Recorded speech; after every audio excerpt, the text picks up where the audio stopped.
Hoy vamos a ver la corte del Rey Sol y la Ilustración, el mundo de las ideas.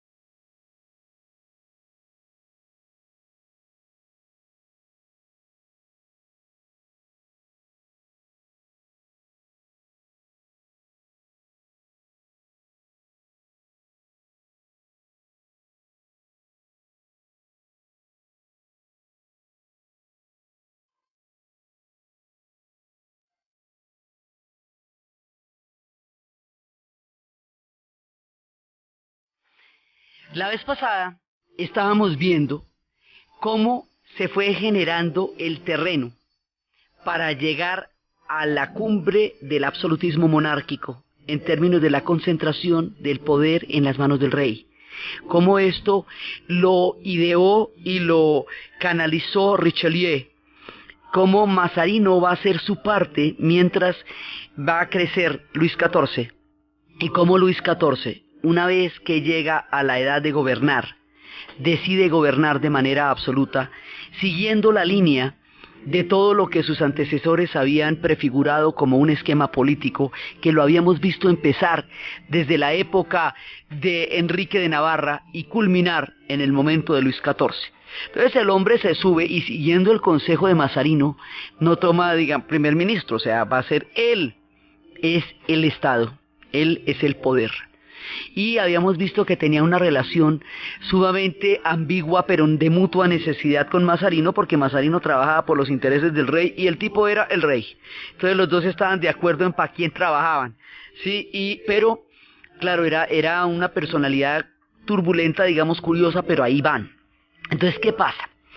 La idea fue concentrar a toda la nobleza en la corte, para que no la tengamos por ahí en castillos conspirando y creando ejércitos privados y pensando en otras cosas.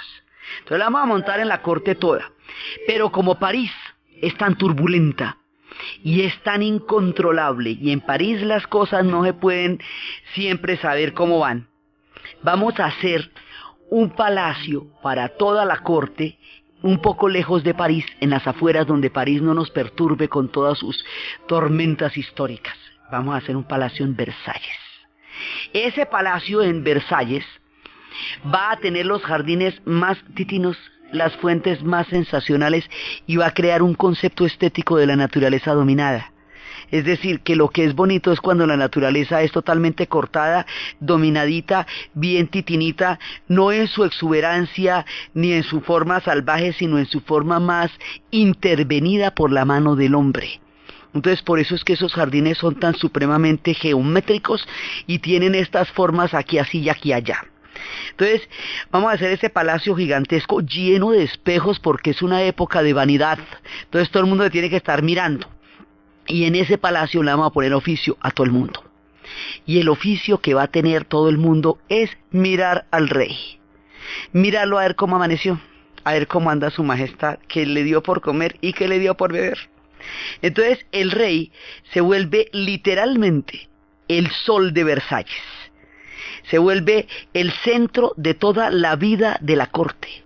Estamos hablando de 5.000 nobles y 15.000 sirvientes en Versalles, solamente pendientes del rey. Entonces el rey está allí por la gracia de Dios. Él no tiene deberes y responsabilidades, sino gracias. El rey me ha dado la gracia de mirarme, ¿cómo te parece? Y entonces esto se va creando toda una vida alrededor de la figura del rey, y esto va desde la ceremonia del atavío. La ceremonia del atavío es cuando él se levanta y cada uno le va a alcanzar una cosita. Uno que le va a alcanzar la peluca, otro que le va a alcanzar los polvos para que se los ponga en la cara y se los va a poner, otro que le va a pintar el lunarcito ese que se pintaban, otro que le va a alcanzar los zapatos y otro que le va a poner las medias. Y cada uno era uno distinto, hasta el que le alcanzaba la mica había ahí. Cada uno es distinto porque cada uno ocupa un cargo y se matan por ocupar el cargo de ver qué le alcanza qué al rey, porque eso entre más cerca usted esté de la figura del rey, más noble se vuelve usted, más importante es dentro de la corte. Entonces, la idea de aristocracia, la idea de privilegio, la idea de todas estas nociones de élite, se va a reforzar en la estructura de la corte de Versalles en la medida en que todo el mundo se sentía sensacional por poderle alcanzar la mica al rey. Entonces se va creando una noción imaginaria de privilegio alrededor de la figura del rey que va a emanar en todas las cortes de Europa, que se va a convertir en un referente de lo que es la nobleza, la titinez, la elegancia y la fina cuna, que se va a convertir en el referente del imaginario del privilegio. Los sofistas decían, todo privilegio es imaginario. Y estos crearon un imaginario del privilegio alrededor de la figura del rey, que es de donde se mide la elegancia y la exuberancia de una corte. Entonces a él, eso digamos, levantarse y ya estar listo, eso eran como unas 2 horas mientras le ponían el uno un bucle y el otro un pedacito de maquillaje aquí y allá. Hay una película que se llama Relaciones Peligrosas, la película es posterior, porque ya es en el siglo XIX, pero la manera como los arreglan, y estos son nobles, ni siquiera reyes, antes de salir a recibir a sus invitados, nos puede dar una idea un poco somera de cómo sería. Mejor dicho, si eso es con estos nobles, usted imagine con el rey, esto no se podía pues nada. Entonces el rey va a crear alrededor de él, de su figura, de su gracia, de su vida, todo el sentido de la corte. Ahora, Luis XIV es un tipo muy inteligente y él hace eso para fundamentar el absolutismo monárquico alrededor de la figura real. O sea, hay un propósito político claro detrás de eso, que él va a llevar a cabo mediante un ambiente que después va a conducir a una frivolidad increíble. Pero él sabe por qué lo hace. Ya en el caso de los que van a seguir, de Luis XV y de Luis XVI, ellos van a vivir únicamente de la frivolidad del ambiente de Versalles, y ahí esto en un momento dado no va a aguantar, porque esto se va poniendo cada vez más frívolo, cada vez más superficial. La esencia de este mundo de Versalles es el culto a la personalidad del rey. Entonces, el culto a la personalidad significa que todo lo que el rey haga está perfecto, nadie lo va a cuestionar. ¿Quién se podría atrever a eso? Hay que decir cosas ingeniosas para atraer la atención del rey a través del ingenio. Si entonces todo tiene que ser ingenioso en la corte, de todo el mundo tiene que decir cosas que sean verdaderamente inteligentes y verdaderamente maravillosas para que el rey se vea sentido por eso. Es una corte basada en el halago. Todo esto es halagando al rey. Es el culto a la personalidad. El absolutismo monárquico resulta tan atractivo para los tiranos, no solamente por la inmensa cantidad de poder que detecta y justifica a través de la doctrina política que tiene, sino porque el culto a la personalidad, el halago, la adulación, los favores, a todos los tiranos les fascinan, porque se los empiezan a creer y empiezan a pensar que son todo eso que les dicen y que quedaron mejor hechos que los demás humanos y que quedaron más sensacionales y más divinos y que por eso están donde están, porque son de mejor pasta que el resto. Entonces, por eso es que esa combinación del Estado absolutista con el halago y el culto a la personalidad resulta bastante atractiva en épocas incluso muy modernas. Entonces, esto se va poniendo de una manera tal en que ellos poco a poco se van desconectando del mundo de Francia.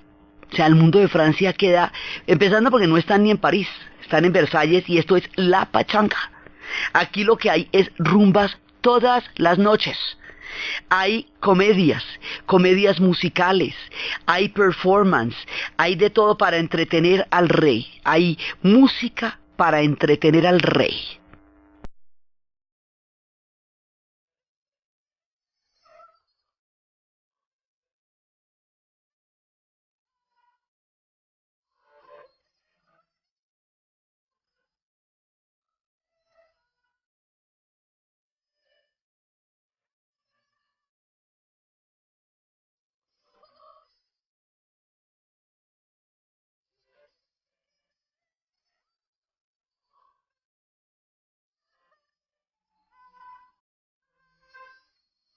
había toda clase de comedias y de representaciones y todo el mundo tenía que llegar a la corte y era, digamos, la manera de usted lucirse era estar en la corte. O sea, si usted no estaba en la corte, sí no estaba en nada, déjeme decir, pero en nada estaba usted porque todo sucedía en la corte. Entonces ellos se van aislando y aislando y aislando de Francia. Y el mundo y la historia y el pueblo francés está en otro cuento totalmente distinto hasta que esto llegue a colapsar. Hasta que llegue un punto en que el pueblo ya no tolere más, porque ¿cuánto billete le parece a usted que cuesta semejante fastuosidad? Semejante lujo.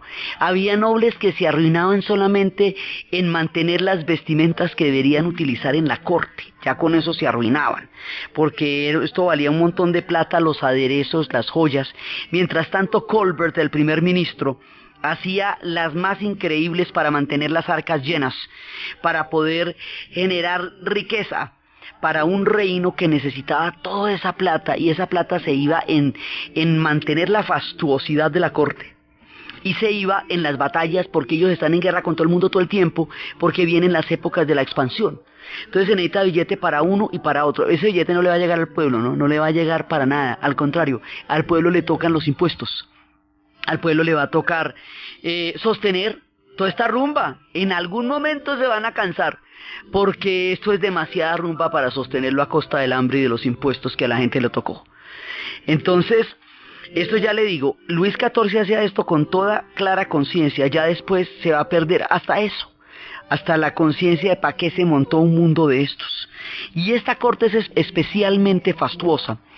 La corte inglesa es imponente, es solemne, es poderosa, pero no va a tener este nivel de fastuosidad y este nivel de encaje y este nivel de titinez, porque los ingleses son puritanos de todas maneras y tienen un parlamento. O sea, no era que el rey pudiera hacer lo que se le diera la gana. Ellos van a tener una larga lucha para crear un parlamento y tienen una veta puritana que impide que la total extravagancia se desate sin ningún tipo de cortapisas, como en Francia sí sucedió. Por eso suelen los ingleses creer que los franceses son decadentes, porque los franceses se dan la garra en la corte con todo. Hay una película que se llama Vatel, con Gerard Depardieu, y es la angustia de un pobre cocinero al que le llega el rey a pasar un fin de semana. No te imaginas tú, el pobre tipo lo que le toca hacer, pues casi que se arruina en eso, y el rey va jugando con la vida de las personas a su antojo, y al que quiera manda matar, y con la que quiera puede estar, porque la vida le pertenece al rey, porque si el Estado es él, todo lo demás es el Estado. Entonces, esto llega a un punto en que realmente la adulación como forma de mantenimiento de un régimen, eso no va a aguantar mucho.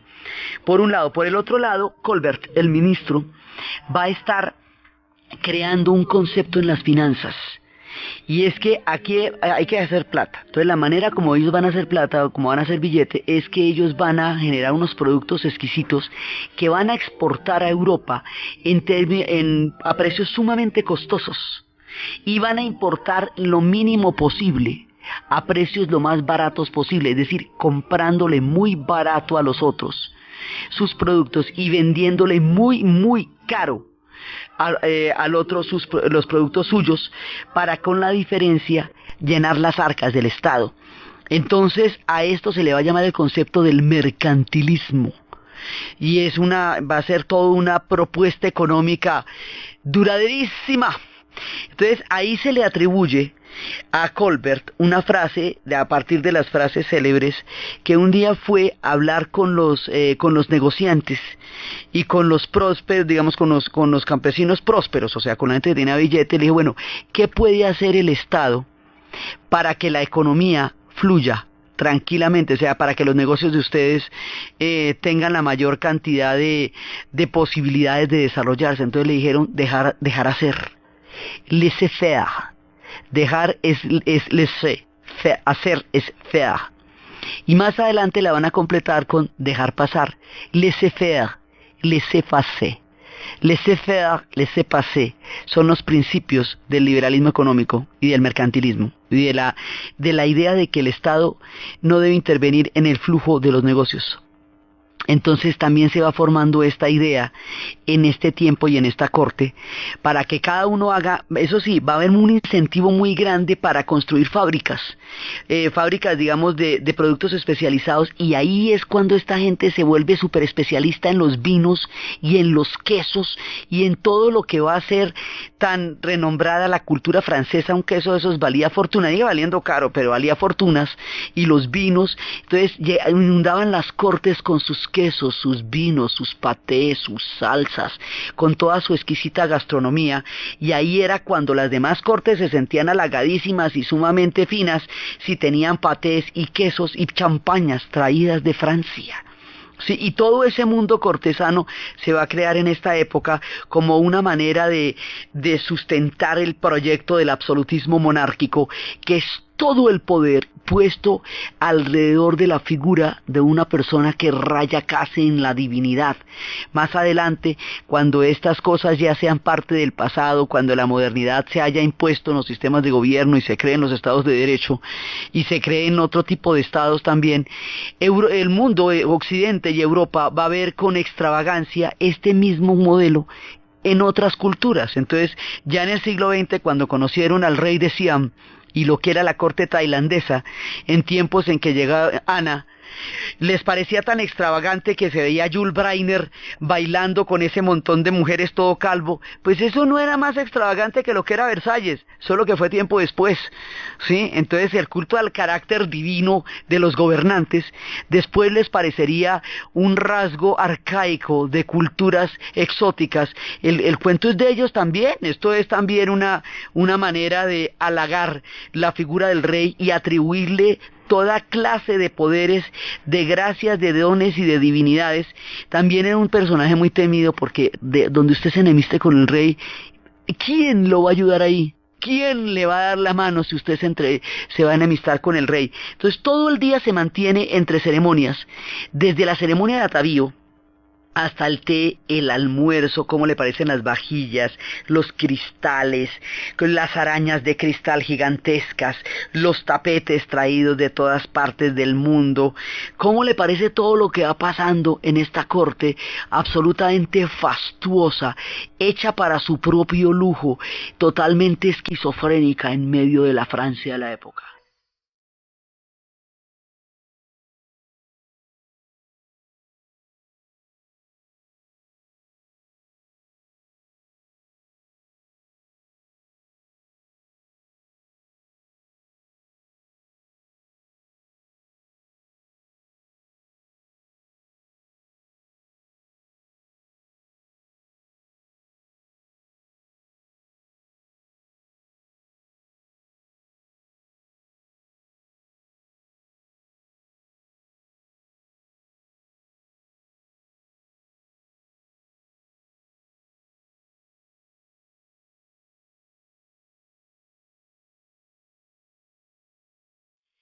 Frases como esta: casi me habéis hecho esperar, farfulló a regañadientes una vez que un coche llegó puntual.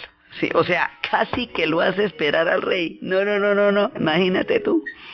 Entonces, este hombre va generando alrededor de él todo eso. Después va a haber ya en otra película que se llama Ridicule, que es ya con Luis XVI, que es una historia de un hombre que necesita secar un pantano porque el pantano está produciendo una cantidad de enfermedades alrededor de la comunidad. Y para eso tiene que ir donde el rey, y tiene que ganarse la gracia del rey, y tiene que lambonearle al rey, y tiene que decir cosas interesantes, y en eso se le va tanto tiempo que dicen, pues no se va a poder, no hay tiempo, y va y seca el pantano él, porque pues no se puede. O sea, gobernar en estas circunstancias, cuando todo depende de su capacidad de lagartería, en la corte de Versalles, y entonces cómo hacemos para sacar un poco de proyectos adelante que se necesitan si todo está en estas condiciones. Ahora, ya le digo, Luis XIV tenía tiempo para todo eso, pero Luis XV y Luis XVI no lo van a tener. Entonces, esta condición que él creó como un momento de fastuosidad enorme en la historia de Francia, también es increíblemente frágil y también va a colapsar. Pues esto va a llevar a la Revolución Francesa, digamos, todos estos excesos, todas estas, sobre todo la frivolidad.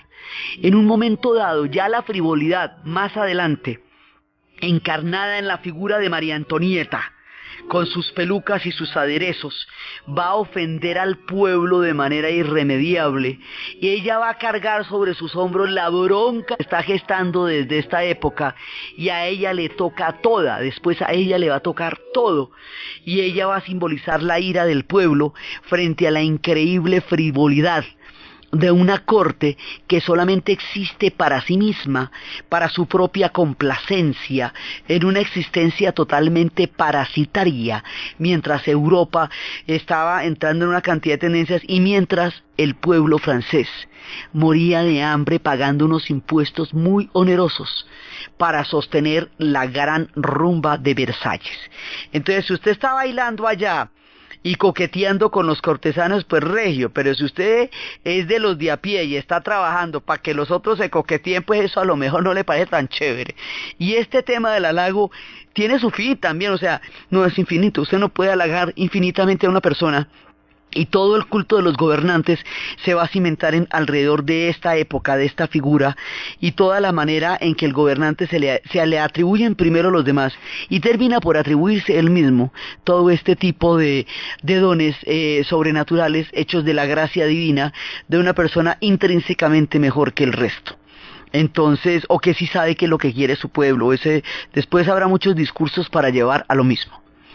Pero mientras tanto, como la historia no tiene una sola dirección, sino que están pasando muchas cosas a la vez, Francia está movidita ella siempre movida, ¿no? Nunca la hemos visto en un estado de relativa tranquilidad.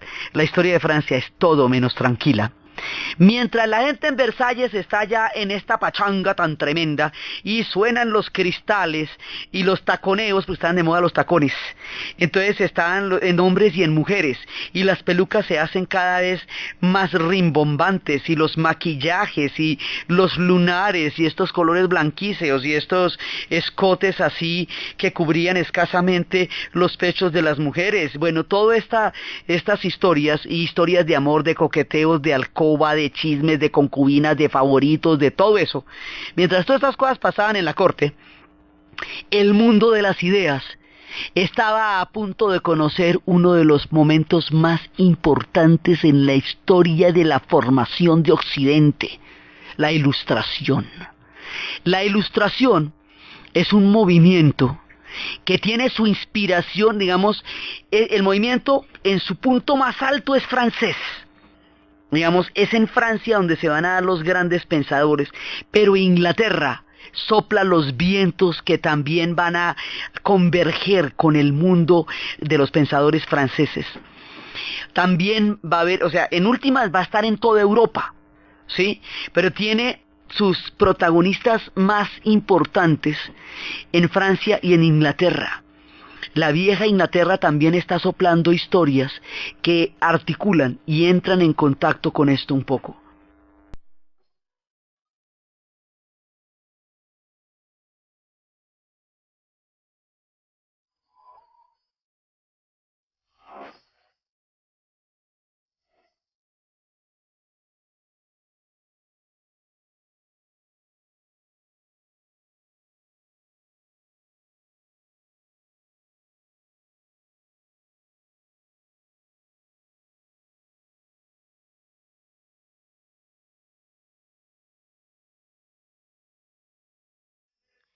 Resulta que la Ilustración hace llamar a su época el siglo de las luces.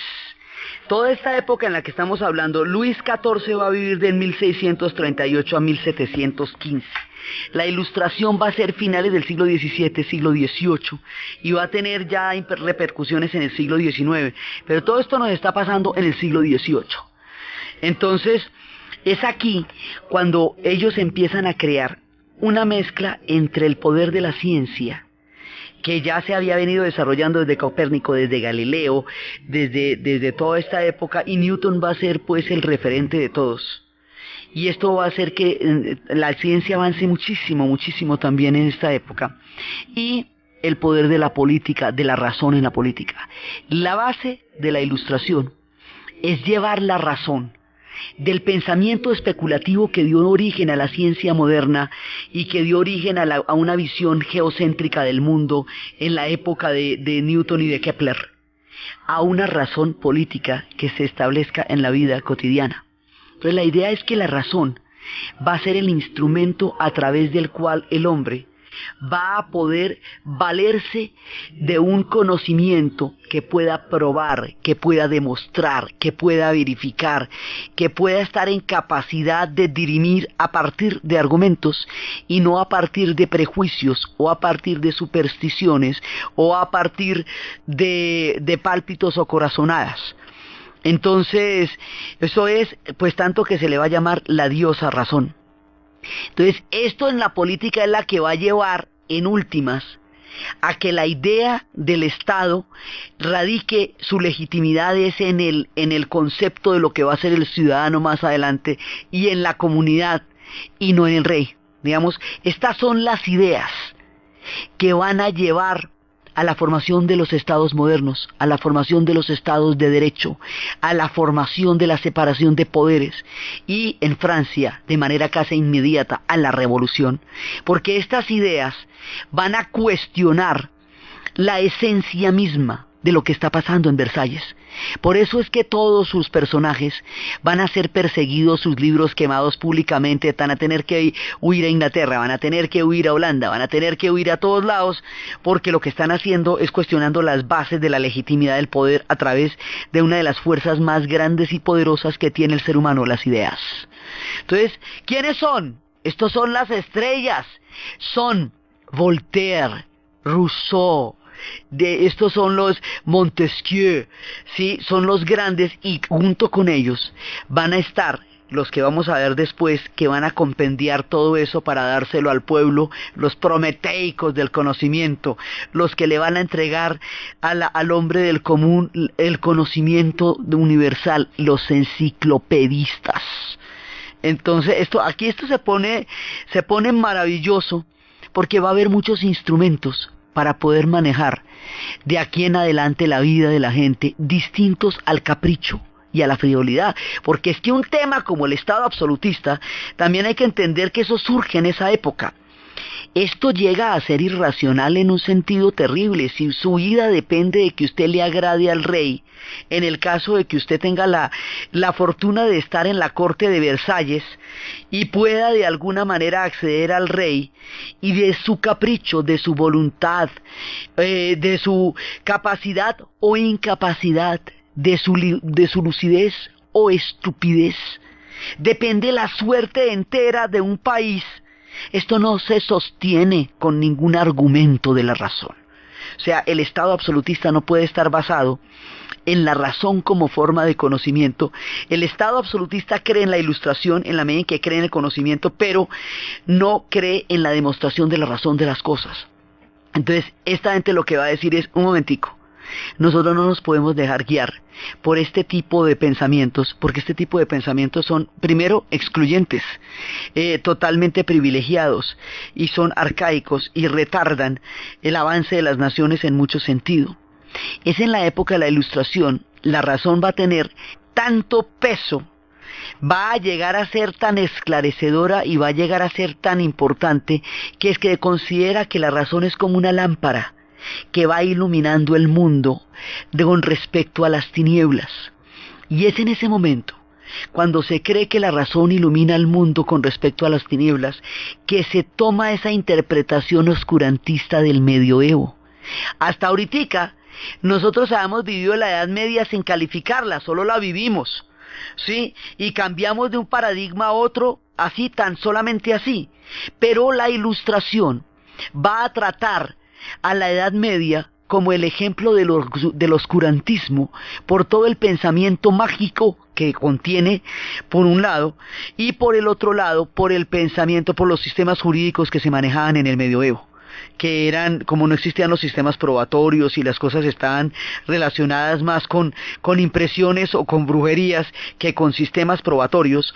Entonces, por eso es que empieza a hablarse del medioevo como algo retardatario y oscurantista, y por eso es que utilizar la palabra medieval para hablar de un procedimiento o de una idea es querer decir una descalificación por considerarla totalmente fuera de lo que es moderno y de lo que es racional. Es aquí. Entonces, la razón reinterpreta el mundo con su pensamiento. Y esto tiene una serie de ideas que son muy importantes. Rousseau, uno de los personajes más extraños. Rousseau era un tipo ardiente, apasionado, con una fuerza de ideas. Él es el que dice que el hombre nace bueno, pero la sociedad es la que lo va a corromper. Por eso hizo una propuesta pedagógica llamada el Emilio, de un niño que fuera criado lejos del mundo de los adultos, donde su capacidad innata para entender la inocencia y la naturaleza del mundo se viera alterada por la perversión del mundo de los adultos. Él es el que va a hablar de cómo los estados, las sociedades, para poderse gobernar, no pueden estar sujetas al capricho o a la autoridad de un solo hombre, sino que tienen que ponerse de acuerdo.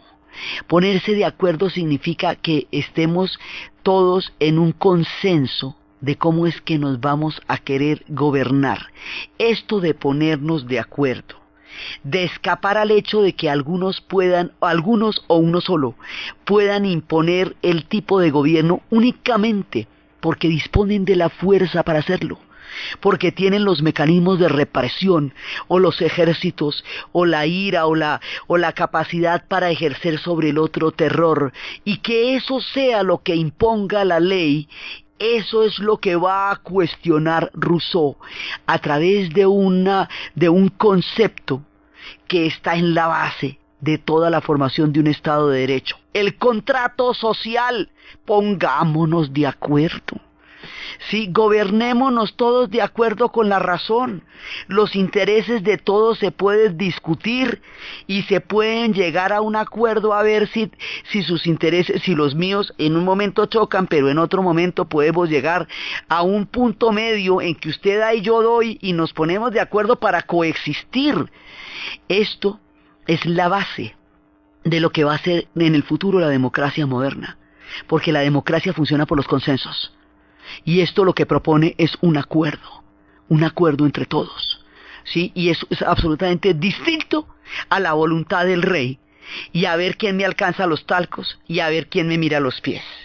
Esto es absolutamente distinto a los nobles que tenían derecho de pernada sobre las mujeres que trabajaban en la gleba de sus tierras y se quedaban con ellas la primera noche, la noche de bodas, y luego se la devolvían a los sirvientes porque ellos tenían sobre ella derecho de pernada. Esto es absolutamente distinto a todas las formas de poder en que una voluntad se ha impuesto por la fuerza y por las armas, y porque quiere, puede y no le da miedo. Aquí este temita es que yo quiero, puedo y no me da miedo, no sirve el acuerdo. Eso es el contrato social. Eso es un salto gigantesco en la historia de la democracia y del derecho, y eso es lo que lo concibe Rousseau.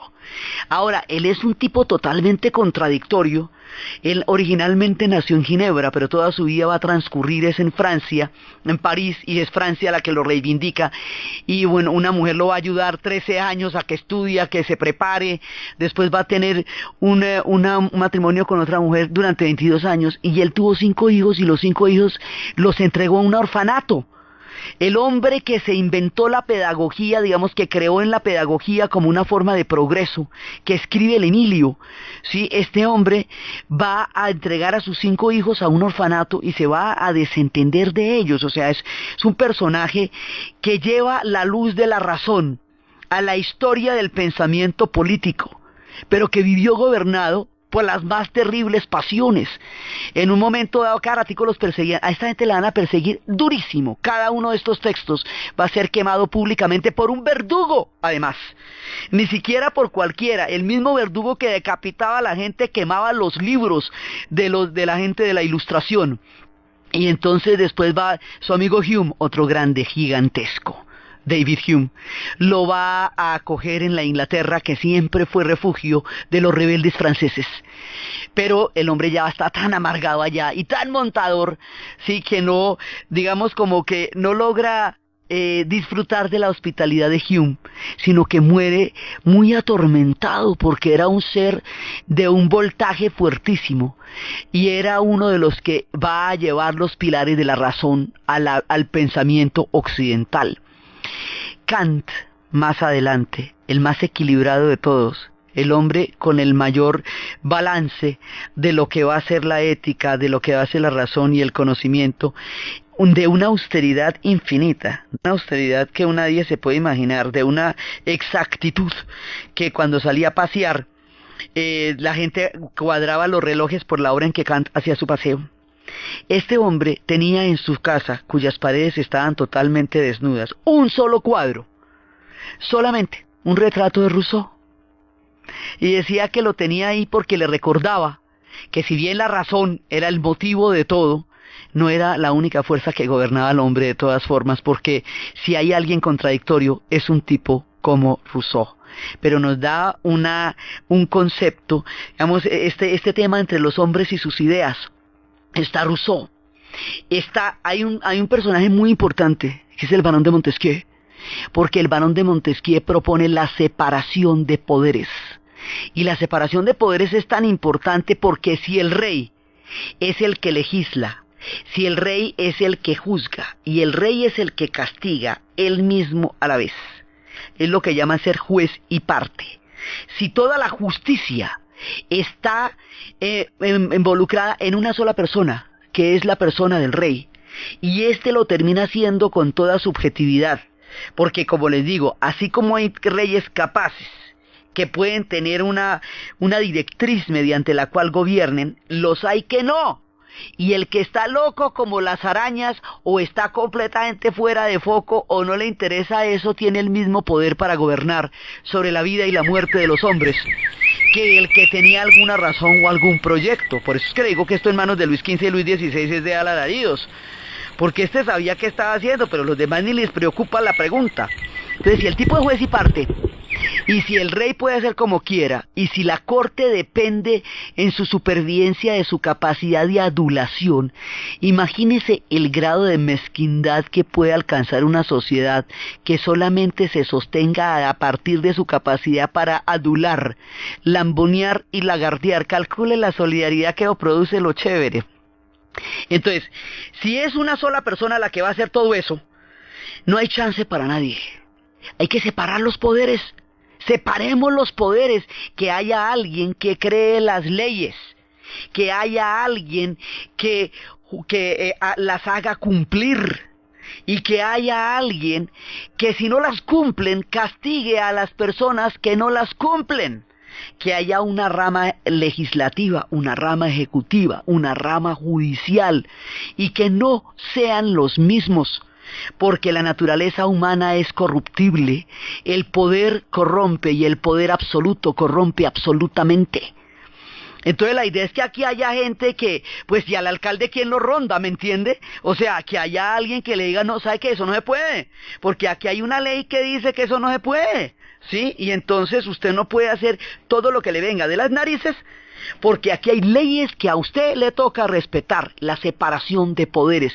Luego esa separación de poderes la vamos a garantizar a través de mecanismos de control, sí, como son veedurías, procuradurías, todo eso son los mecanismos de control, para que cada cual haga lo que dijo que iba a hacer. Esas leyes estarían inspiradas ¿en qué? En la voluntad popular. ¿Y cómo se harían cumplir? Pues a través del voto más adelante. ¿Y quiénes lo harían? Los ciudadanos, ¿sí? Entonces, ¿y quién es un ciudadano? Un tipo libre. No es un súbdito del rey. Es un tipo libre. ¿Sí ve por qué son tan peligrosas las ideas? Echar usted este cuento en tiempos del Estado absolutista, cuando todo el mundo dirimía sus conflictos según su capacidad de lagartería en la corte, y usted diciendo que no, que eso no es así, que esto es la voluntad del pueblo la que va a determinar en últimas la emanación de estas leyes.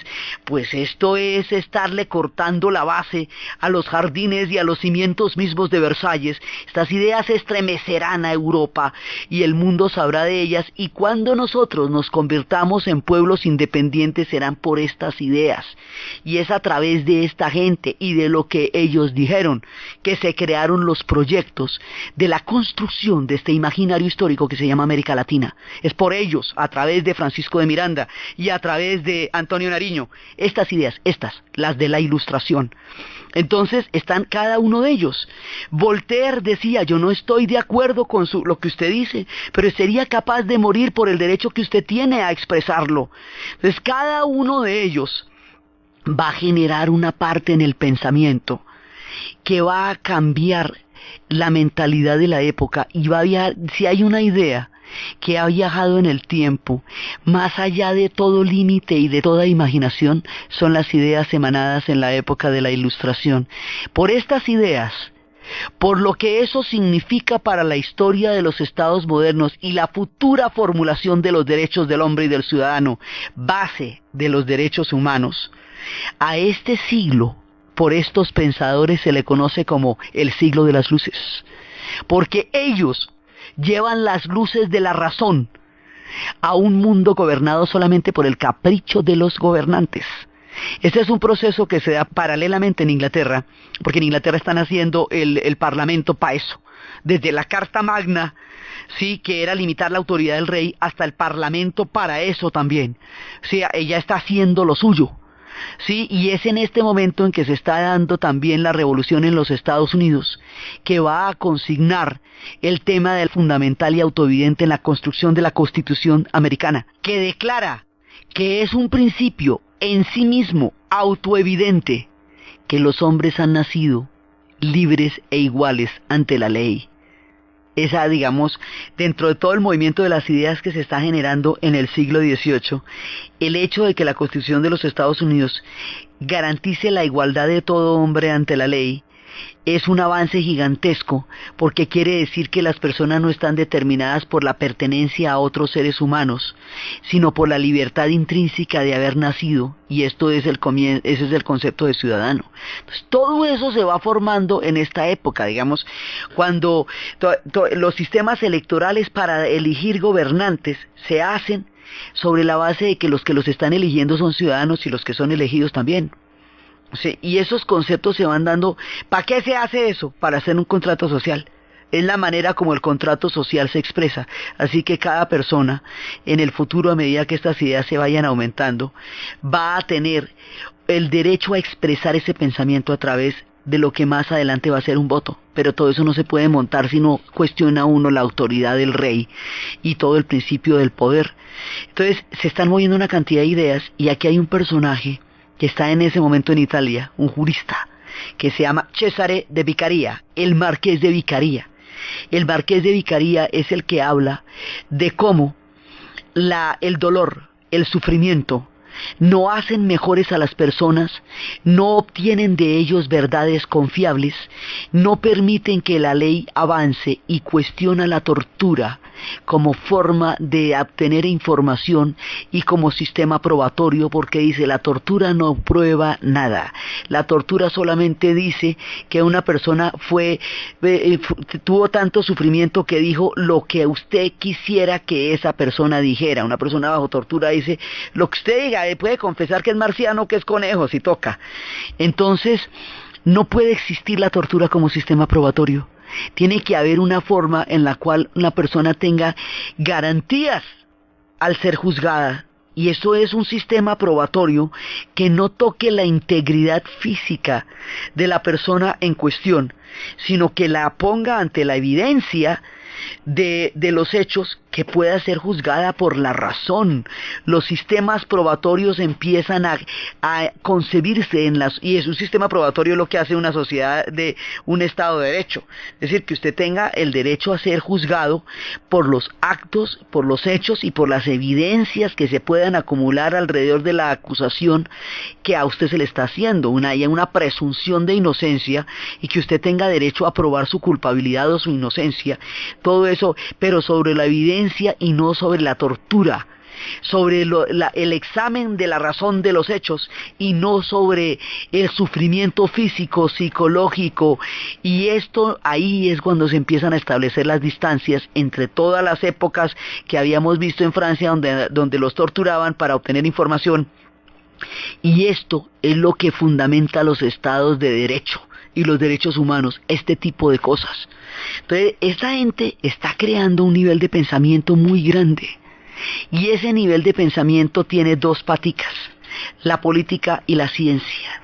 se está trabajando la matemática, se está trabajando la química, Lavoisier está formulando los principios que acuñarán la química como una disciplina del conocimiento y la sacarán de la época mágica y alquímica de los tiempos de la piedra filosofal para convertirse en una disciplina de la ciencia.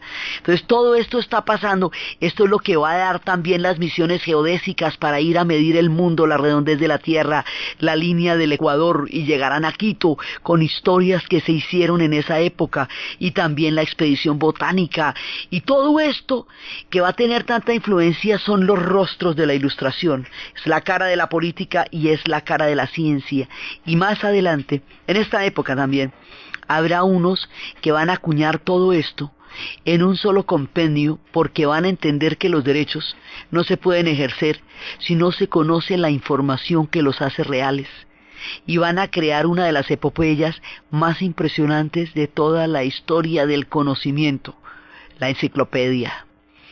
Y eso, las historias de los enciclopedistas, de los grandes escritores, porque esta es la época del enfermo imaginario de Molière, estas historias de cómo los enciclopedistas llegaron a concebir algo tan impresionante como ese primer compendio del conocimiento para garantizar a través de la razón y de la información el que la gente tuviera acceso a los derechos, los pudiera ejercer y formular esto, y las historias de estos grandes hombres de la Ilustración y Hume y toda la gente que está creando un pensamiento tan grande mientras en Versalles están enrumbadísimos, es lo que vamos a ver en el siguiente programa. Entonces, desde los espacios de la irrupción de la razón en el pensamiento de Occidente, desde los espacios del contrato social, de los futuros estados de derecho, de la separación de poderes, del sistema probatorio, de la idea del ciudadano, del pensamiento libre, de la comunidad, frente a la extravagancia del absolutismo monárquico y a la frivolidad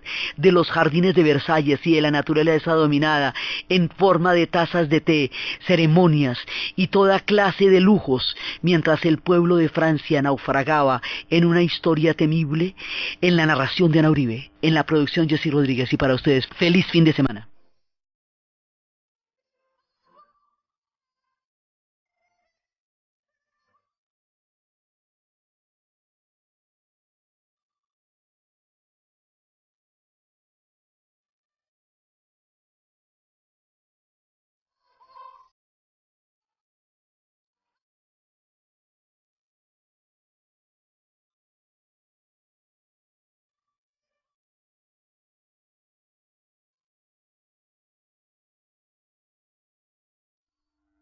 Del absolutismo monárquico, en términos de la concentración del poder en las manos del rey.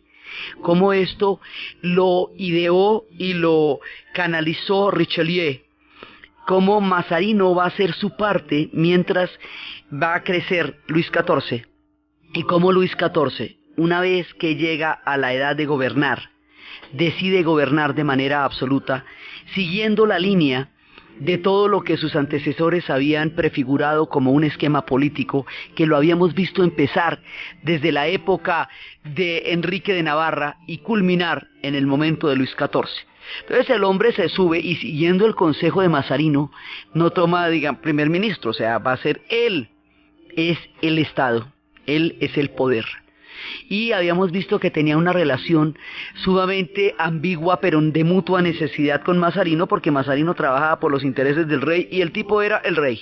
Entonces los dos estaban de acuerdo en para quién trabajaban. Sí, pero hoy vamos a ver la corte del rey Sol y la Ilustración, el mundo de las ideas.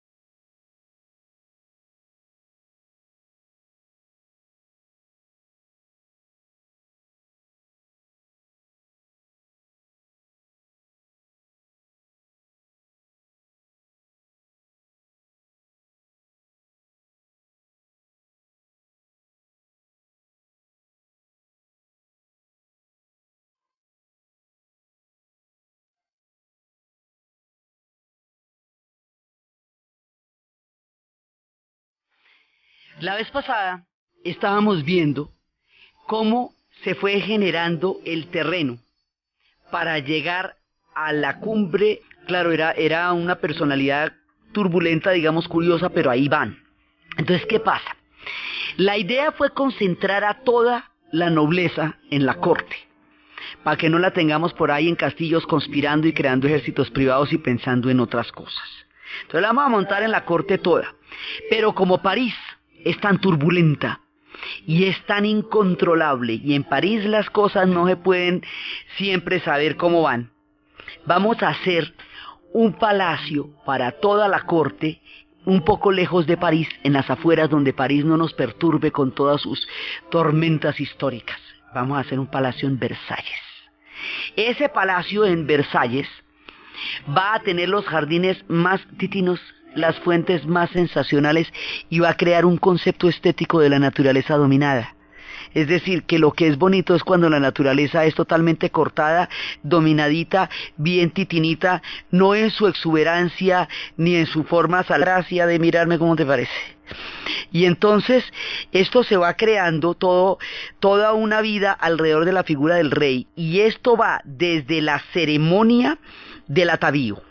La ceremonia del atavío es cuando él se levanta y cada uno le va a alcanzar una cosita. Uno que le va a alcanzar la peluca, otro que le va a alcanzar los polvos para que se los ponga en la cara y se los va a poner, otro que le va a pintar el lunarcito ese que se pintaban, otro que le va a alcanzar los zapatos y otro que le va a poner las medias, y cada uno era uno distinto, hasta el que le alcanzaba la mica había ahí. Cada uno es distinto porque cada uno ocupa un cargo y se matan por ocupar el cargo de ver qué le alcanza qué al rey, porque eso, entre más cerca usted esté de la figura del rey, más noble se vuelve usted, más importante es dentro de la corte. Entonces, la idea de aristocracia, la idea de privilegio, no baje sino en su forma más intervenida por la mano del hombre. Entonces, por eso es que esos jardines son tan supremamente geométricos y tienen estas formas aquí así y aquí allá. Entonces, vamos a hacer ese palacio gigantesco lleno de espejos, porque es una época de vanidad. Entonces, todo el mundo le tiene que estar mirando. Y en ese palacio le vamos a poner oficio a todo el mundo. Y el oficio que va a tener todo el mundo es mirar al rey. Mirarlo a ver cómo amaneció, a ver cómo anda su majestad, qué le dio por comer y qué le dio por beber. Entonces el rey se vuelve literalmente el sol de Versalles, se vuelve el centro de toda la vida de la corte. Estamos hablando de 5.000 nobles y 15.000 sirvientes en Versalles, solamente pendientes del rey. Entonces el rey está allí por la gracia de Dios. Él no tiene deberes y responsabilidades, sino gracias. El rey me ha dado la gracia